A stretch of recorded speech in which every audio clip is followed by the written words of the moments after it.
Commander Vex 9 had seen his share of bizarre alien species during his 47 cycles in the Galactic Defense Academy. Six-legged Morthians who communicated through interpretive dance? Check. Gas-breathing Zephyrians who literally floated through existence? Double check. But nothing, absolutely nothing, had prepared him for the disaster that was about to unfold with the newest species to join their ranks. "Sir, the human delegation has arrived," announced his aide. Lieutenant Craw, 1-2. His voice carrying that particular tone, reserved for delivering news that would inevitably ruin someone's day. Vex 9 sighed deeply, his four eyes blinking in sequence as he reviewed the data tablet one more time. Humans, the bipedal mammals from the third planet of a system they called Sol. According to the preliminary reports, they were classified as a Category 2 species, intelligent enough for space travel, primitive enough to be amusing. Standard integration protocol would apply. "How many?" he asked, already dreading the answer. 12 specimens, sir. They've requested to be called cadets rather than specimens, though I fail to see the distinction." Oh, how wrong they both were about to be. The first thing Vex 9 noticed when the humans entered his orientation chamber was their ridiculous size variation. The tallest one, a broad-shouldered male with skin the color of burnt copper, stood nearly 2 meters high. The shortest, a pale female with hair that defied several known laws of physics, barely reached his shoulder. How did a species function with such inconsistent proportions? "Welcome to the Galactic Defense Academy." Vex 9 began his standard speech, his translator device working overtime to convert his native clicking sounds into their primitive vocal patterns. "Just one thing before we begin. YouTube tells me 94.3% of you watching aren't subscribed. Subscribing is free. It really supports the channel, and you'll get more amazing HFY sci-fi stories delivered straight to you. Don't miss out. I am Commander Vex 9, and I will be overseeing your integration into our training program." The humans exchanged glances. Several of them were making those strange facial contortions that their species apparently used for communication. Smiling, he believed it was called. How inefficient. "Thank you, Commander," said the tall male, stepping forward. "I'm Marcus Thompson, representing Earth's Military Academy graduates. We're honored to be here." Honored, as if joining the most advanced military training facility in known space was some sort of privilege they'd earned, rather than a charitable gesture from the Galactic Council. Vex 9's tail twitched with barely contained amusement. "Your species has been assigned to Training Group Omega," he continued, consulting his data pad. "This group is specifically designed for—" He paused, searching for diplomatic phrasing, "developing civilizations with limited combat experience." What he meant, of course, was that Omega Group was where they put the species too primitive to handle real military training. The Flufflings from Andromeda 7, who waged war by politely asking their enemies to surrender. The Crystal Eaters from the Vega system, whose idea of advanced tactics involved hiding behind particularly shiny rocks. Limited combat experience? This came from the small female with the impossible hair. Her voice carried an edge that made Vex 9's spine ridge prickle uncomfortably. "Sir, with respect, I think there might be some mistake in our classification." "No mistake, Cadet." He glanced at his roster. "Cadet Riley Martinez. Your species' combat records indicate a maximum conflict duration of 6 of your Earth years. Most advanced civilizations consider any war lasting less than 3 decades to be little more than a minor disagreement." The humans exchanged more of those looks. Several made soft sounds that his translator couldn't quite categorize. Were they laughing? 6 years, repeated another human, a dark-skinned male whose posture suggested military training. "Just to clarify, sir, are we talking about our most recent global conflict?" "Correct, Cadet." Vex 9 checked again. "Cadet David Kim?" "What? You called World War II appears to be the largest combat engagement in your species' recorded history. The soft sounds grew louder, definitely laughing. How peculiar. Sir, said Marcus Thompson, his voice carefully controlled, I believe there may be some cultural translation issues here. When we say World War II lasted 6 years, we don't mean it was a small conflict. Vex 9's 4 eyes blinked in sequence again. I fail to understand the distinction. Riley Martinez stepped forward, her small stature somehow commanding attention from every being in the room. Commander, in those 6 years, approximately 70 million humans died in combat. We mobilized over 100 million soldiers across 7 continents. We developed weapons capable of splitting atoms and deployed them against populated cities. We fought simultaneously on land, sea, air, and underwater. We developed computational devices, advanced aircraft, and weapons systems that some of our current allies. She glanced meaningfully at a group of tall, thin beings from Zeta Reticuli, still consider beyond their current technological capabilities. The chamber fell silent except for the soft humming of the environmental systems. Vex 9's tail had stopped twitching entirely. And, added David Kim, with what could only be described as a predatory smile, that was just one war. We've had. How many total wars in recorded history, Marcus? Conservative estimate? Somewhere around 15,000 documented conflicts. That's not including tribal warfare, civil wars, or what we call police actions. The silence stretched longer. Lieutenant Craw, 1-2, had actually taken a step backward, his natural prey instincts apparently triggering despite being in the presence of these supposedly primitive bipeds. I see, Vex 9 managed. Well, that does provide some context. However, the training parameters remain the same. Your species lacks exposure to advanced combat techniques employed by galactic-level civilizations. You'll begin with basic energy weapon familiarization and rudimentary shield technology. Energy weapons, repeated Riley, that dangerous edge creeping back into her voice. You mean like directed energy systems? Plasma containment? Particle beam acceleration? Well, yes. But don't concern yourself with the technical complexity. We'll start with very simple point-and-shoot exercises. Another exchange of looks among the humans. This time, Vex 9 was beginning to recognize the expression. It was the same look a predator gave just before it revealed that the prey had walked directly into its trap. Commander, said a new voice from the back of the human group. A female with silver-streaked hair and the bearing of someone accustomed to being in charge stepped forward. Colonel Sarah Chen, Earth Defense Force Special Operations. Before we begin training, might I ask what the Academy's policy is regarding the use of species-specific abilities during combat exercises? Vex 9 relaxed slightly. This was familiar territory. Standard protocol prohibits any use of natural species abilities during training.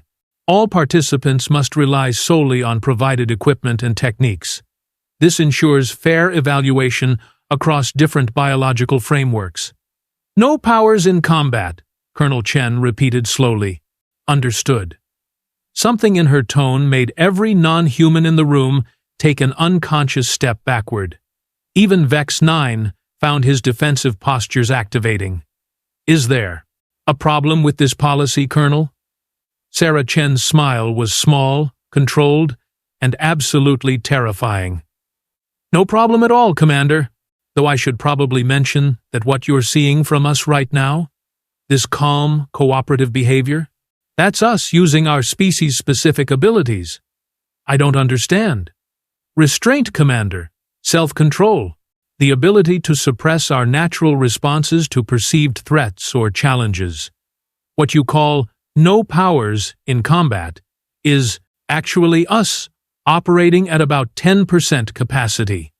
The environmental systems hummed louder, compensating for the sudden drop in chamber temperature that had nothing to do with the climate controls. You're suggesting, Vex 9 said carefully, that your species' natural state is more aggressive than what we're currently observing? Oh, Commander, Riley Martinez laughed, a sound that made Lieutenant Craw 1-2 actually whimper. You have no idea. Marcus Thompson stepped forward, his massive frame somehow seeming even larger than before.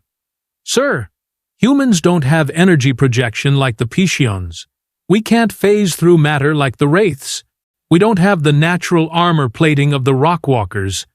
What we have is persistence, adaptability, and a really unfortunate tendency to solve problems by hitting them harder until they stop being problems.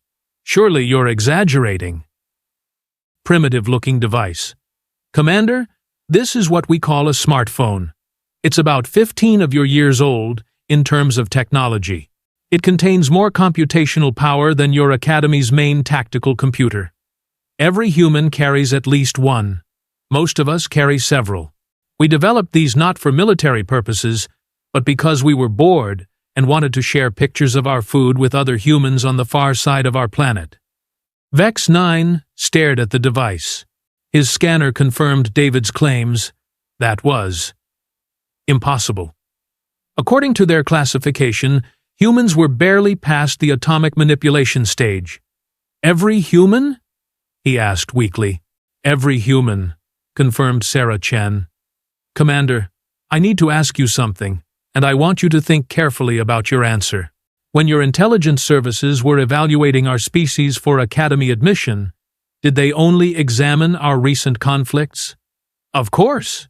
We reviewed the most technologically advanced warfare your species had engaged in.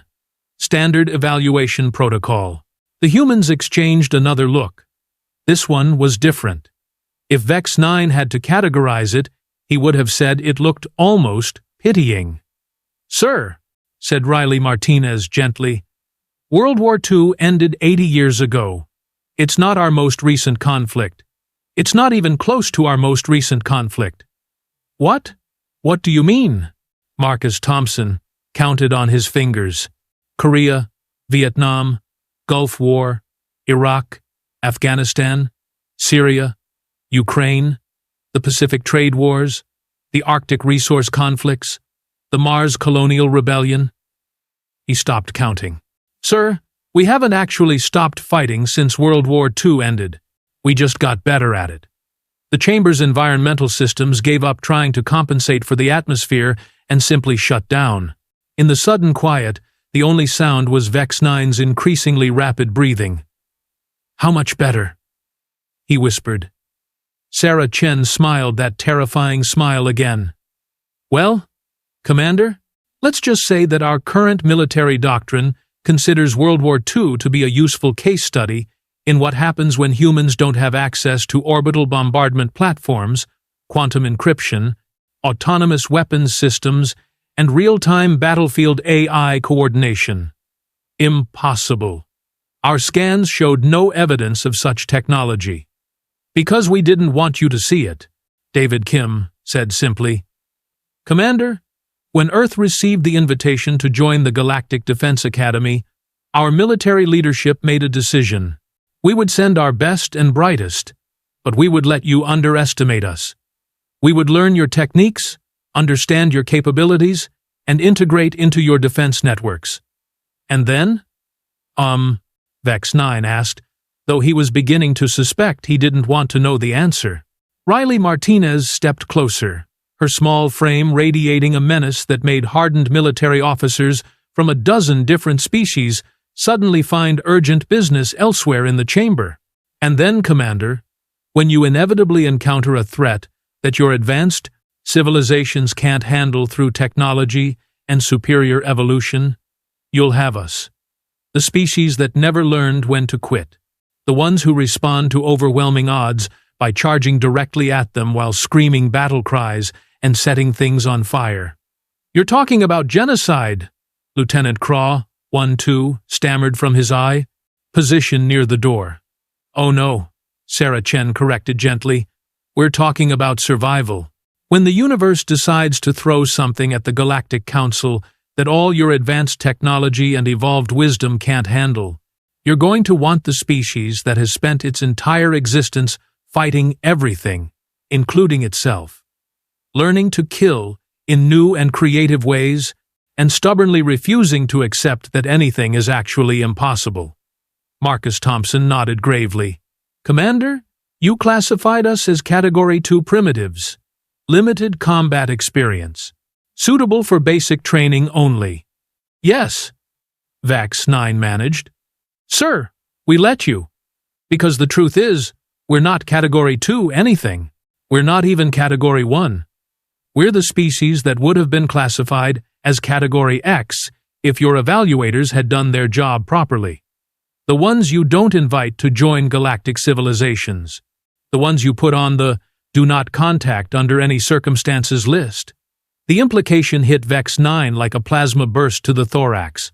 You're saying that Earth deliberately concealed our true capabilities to gain admission to the Academy? Yes, sir. That's exactly what we're saying. Riley Martinez's smile could have powered a small starship. Commander, you want to know what humans are really like? We're the species that looked at the vast, hostile universe and decided it wasn't hostile enough, so we started fighting each other for practice. We're the ones who invented warfare as an art form, survival as a lifestyle, and victory as the only acceptable outcome. We split the atom not because we needed clean energy, added David Kim, but because we wanted to see if we could make bigger explosions. We went to our moon, not for scientific advancement, continued Marcus Thompson, but because the other humans said we couldn't. And we're here, finished Sarah Chen. Not because we need your training, but because we want to understand what we're going to be protecting. The silence that followed could have been measured in geological epochs. Finally, Lieutenant Craw, 1-2, found his voice. Sir, what? What do we do? Vex 9 looked at the 12 humans standing before him.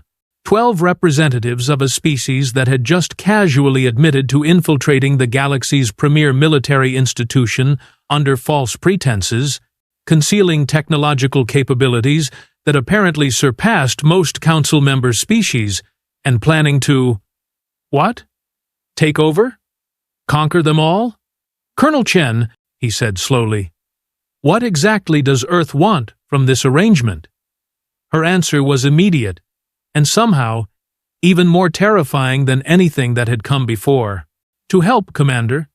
When something comes for the galaxy that's too big, too fast, too mean, or too impossible for civilized species to handle, we want to be the ones who stand between it and everything you've built, because that's what we do. That's what we've always done. We fight the things that can't be reasoned with, negotiated with, or technologically surpassed. And in return, we get to be part of something bigger than ourselves. We get to protect instead of just fight. And maybe, just maybe, we get to learn how to be better than we are. Riley Martinez stepped forward one final time. Commander, you said no powers in combat. But here's the thing about humans. We don't have supernatural abilities.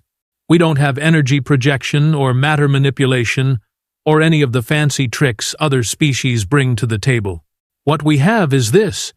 When everyone else gives up, when the situation becomes hopeless, when victory is impossible, we keep fighting anyway. She paused, letting that sink in. And we usually win. The training exercise was scheduled to begin in 1 hour. Vex 9 looked at his roster, then at the humans, then back at his roster. Somewhere in the distance, an alarm klaxon began sounding. Probably just a drill. He really hoped it was just a drill. Because, if it wasn't, he was about to find out exactly what Riley Martinez meant by holding back. The alarm wasn't a drill. Vex 9 stared at the emergency alert, flashing across his command console, his 4 eyes struggling to process what he was reading. 3 Vorthan attack cruisers had somehow bypassed Academy perimeter defenses and were demanding immediate surrender. The Vorthans, those 6 armed monstrosities from the Omega Nebula, were known throughout the galaxy for exactly 2 things: their complete lack of diplomatic skills and their unfortunate habit of vaporizing everything that moved during combat. Sir, Lieutenant Craw, 1-2's voice cracked across 3 octaves as he burst through the chamber doors. The Academy defense grid is down. Primary shields are failing. The Vorthans are demanding we hand over all students for what they're calling educational dissection. Perfect. Just perfect. Vex 9's first day with the humans, and they were all about to become specimens in some psychotic alien's laboratory. He reached for his emergency communicator to begin evacuation procedures. "Commander?" Sarah Chen's voice cut through his panic like a plasma torch through tissue paper. "How long until Academy reinforcements arrive?" 6 hours minimum, he replied automatically, then stopped. Why was she asking strategic questions instead of screaming in terror like every other civilized species would be doing right now? And current defensive capabilities? Minimal. The Academy maintains only basic training weapons and shield generators. We're an educational facility, not a military installation. He paused, studying her expression. "Colonel, why are you smiling?" Riley Martinez answered for her. "Because, Commander, you just gave us a training scenario that actually might be interesting." "This isn't a training scenario. Those are real Vorthan warships with real weapons that will cause real death to everyone on this station." Marcus Thompson cracked his knuckles in a sound that made every non-human in the room instinctively check for the nearest exit. Even better. We work better under pressure. Lieutenant Craw 1-2 made a sound that might have been a whimper. "Sir, shouldn't we be evacuating? The Vorthans are known for their thoroughness in combat situations." David Kim tilted his head thoughtfully. "Vorthans. 6 arms, right? Redundant nervous system? Natural armor plating? Energy-based weapons preferences? How could you possibly know their biological specifications?" Vex 9 demanded. "We studied the Academy database during our transport here," Sarah Chen replied casually. "Standard human protocol when entering potentially hostile territory. Know your enemies before they know they're your enemies." "The Vorthans aren't our enemies. They're just aggressive researchers with poor timing," Riley Martinez laughed, a sound that somehow managed to be both musical and absolutely terrifying. "Commander, they're pointing weapons at a facility full of students and demanding surrender. In human terms, that makes them very much our enemies." Another alarm began blaring, this one indicating hull breaches on the outer defense platforms. Through the chamber's viewing portal, they could see the 3 Vorthan cruisers methodically destroying the Academy's automated defense systems.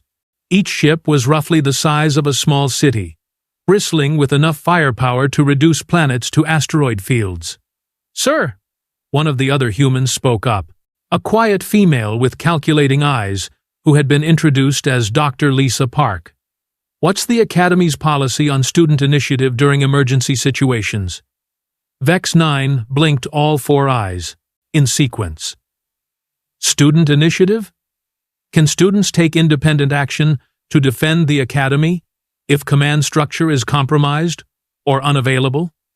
"Well, technically yes, but that's intended for situations where—" He stopped, realizing where this was heading. "No, absolutely not. You are not seriously suggesting that 12 primitive bipeds are going to engage 3 Vorthan battlecruisers?" "Oh, we're not going to engage them," Marcus Thompson corrected. "We're going to destroy them." The casual confidence in his voice made Lieutenant Craw 1-2's tail go completely rigid with shock. "That's impossible! Vorthan technology is centuries ahead of anything your species has developed. Their armor can withstand direct hits from Academy training weapons."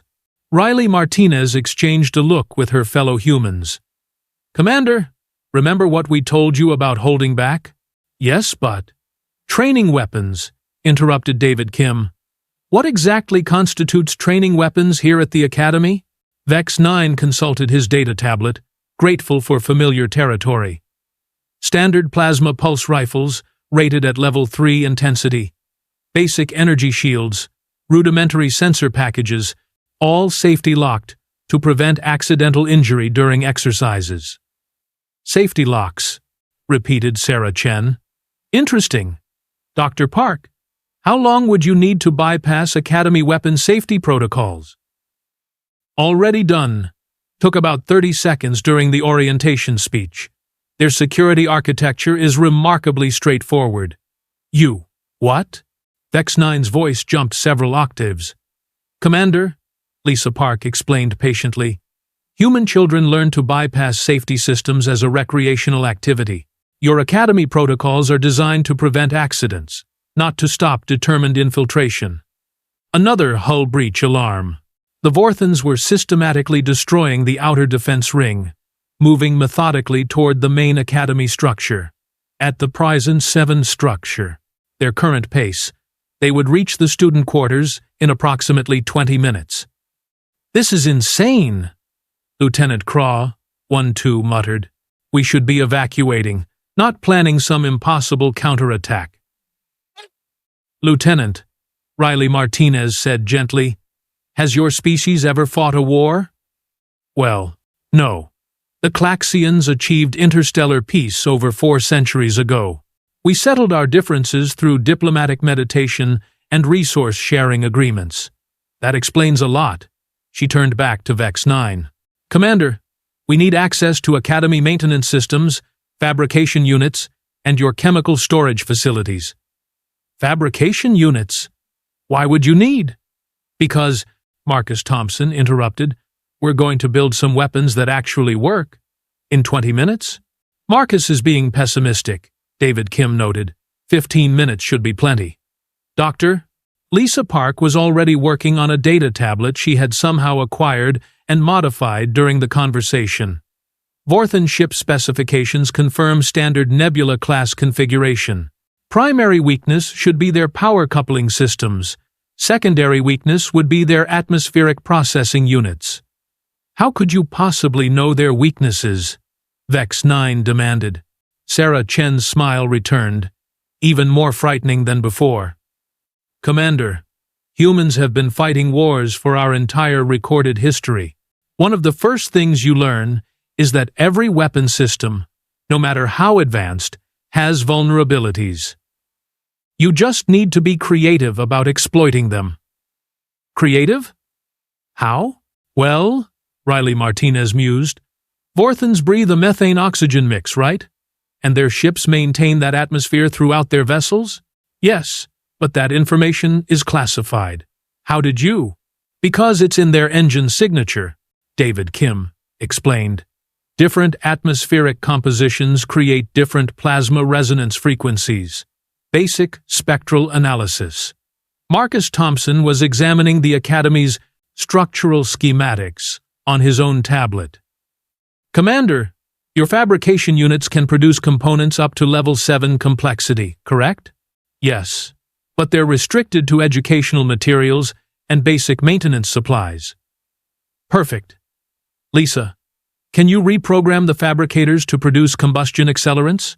Already working on it. Give me another 3 minutes. Vex-9 felt reality starting to slip away from him. Combustion accelerants? What are you planning to do? Set their ships on fire? The 12 humans turned to look at him with expressions of such predatory satisfaction that Lieutenant Craw, 1-2, actually fainted. Commander, Sarah Chen said softly, that's exactly what we're planning to do. That's impossible. Space combat doesn't work that way. You can't just ignite enemy vessels. You can, if you deliver the right materials to their atmospheric systems, Dr. Lisa Park noted, without looking up from her tablet. Methane-oxygen atmospheres are remarkably combustible when properly catalyzed. Riley Martinez was studying the Academy's maintenance access routes. David, can you get to the primary communications array? Easily. Why? Because we're going to need to hack their ship-to-ship communication systems. Standard Vorthan protocol uses encrypted channels, but their emergency frequencies are always open. You want to hack Vorthan military communications? Vex-9's voice was barely a whisper. We want to convince them that their own ships are malfunctioning, Marcus Thompson corrected. Much more effective than trying to fight them directly. Another series of alarms. The Vorthans had breached the Academy's middle defense perimeter, and were beginning their final approach. Through the viewing portal, the lead cruiser's massive form blotted out the stars. "Time to go," Sarah Chen announced. "Marcus, you and David handle the fabrication units. Riley, you're with me on the communication array. Lisa, we need those weapon systems online in 10 minutes.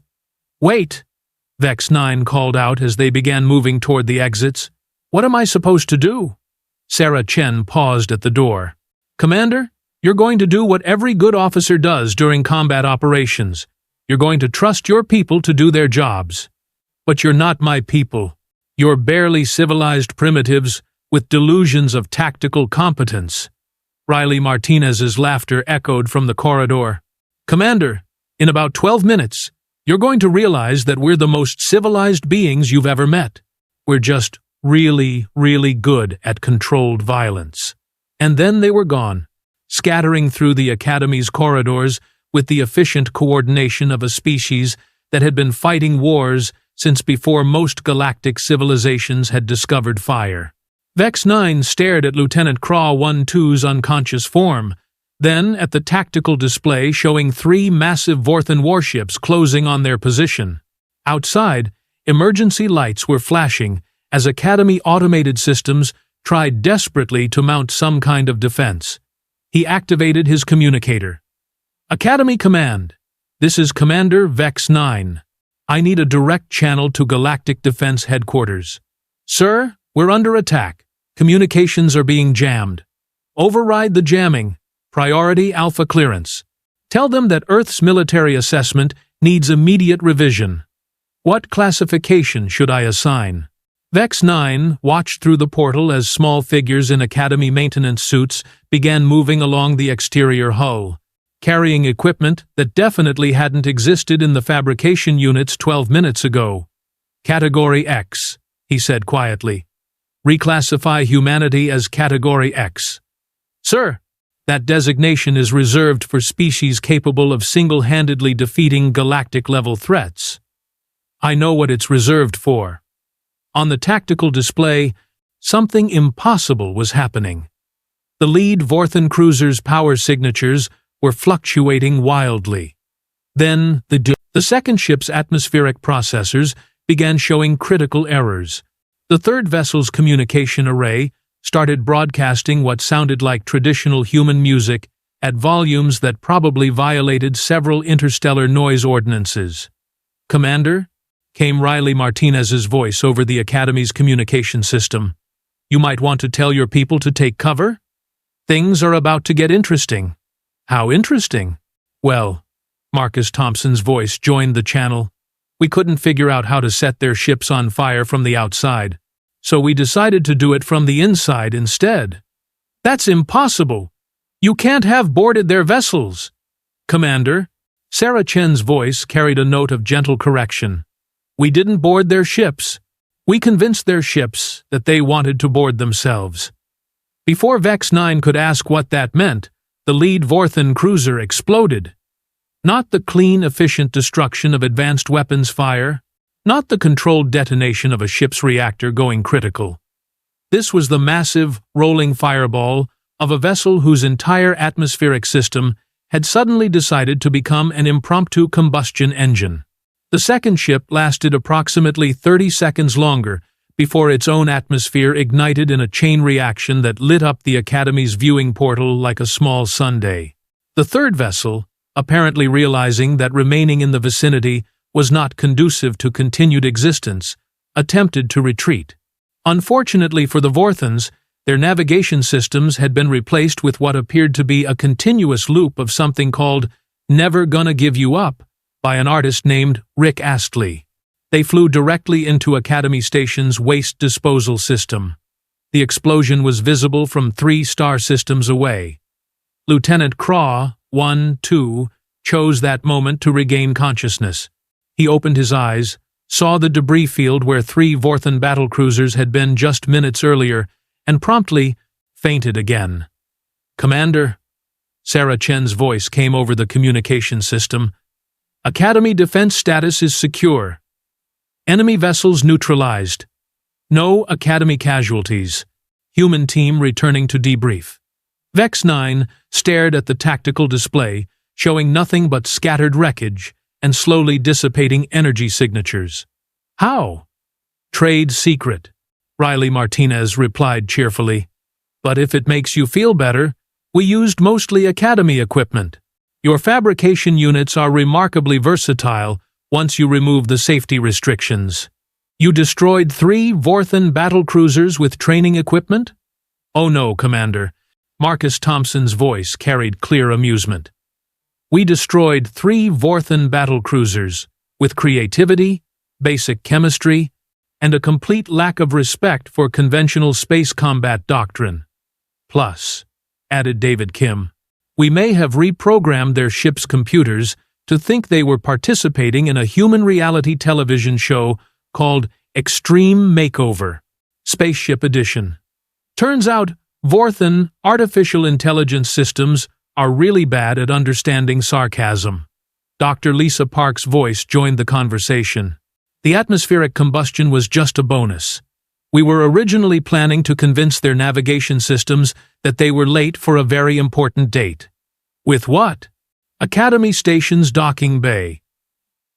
At approximately 3,000 kilometers per hour, Vex 9 sat down heavily. His legs no longer capable of supporting his weight. Around him, Academy systems were slowly returning to normal operation. Emergency lights stopped flashing. Hull breach alarms fell silent. The tactical display began showing routine patrol markers instead of incoming hostile signatures. Commander, Sarah Chen said, as the 12 humans filed back into the orientation chamber, looking remarkably cheerful for a group that had just engaged in mortal combat with superior forces.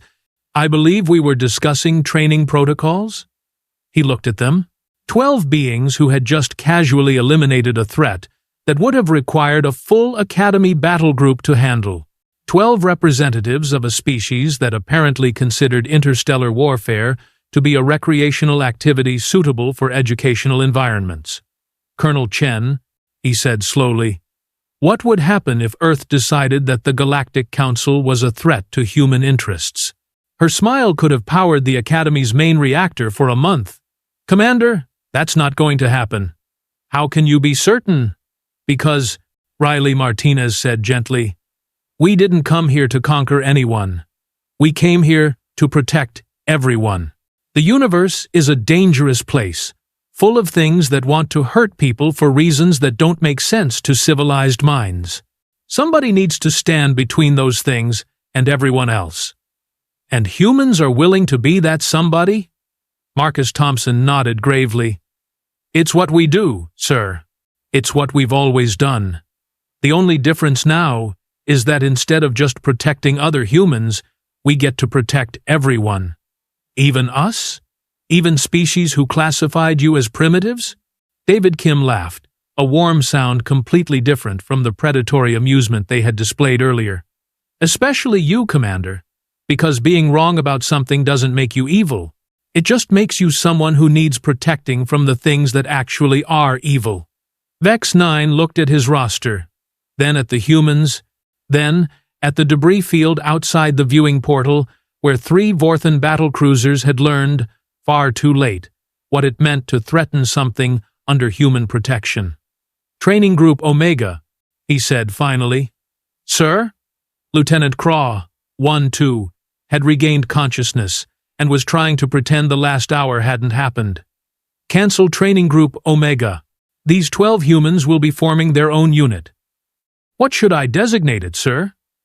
Vex 9 studied the faces of 12 beings who had just redefined his understanding of what was possible in combat situations. 12 representatives of a species that had spent millennia learning to fight, survive, and protect others at any cost. Training Group Alpha, he said. And Lieutenant? Yes, sir? Send a message to Earth.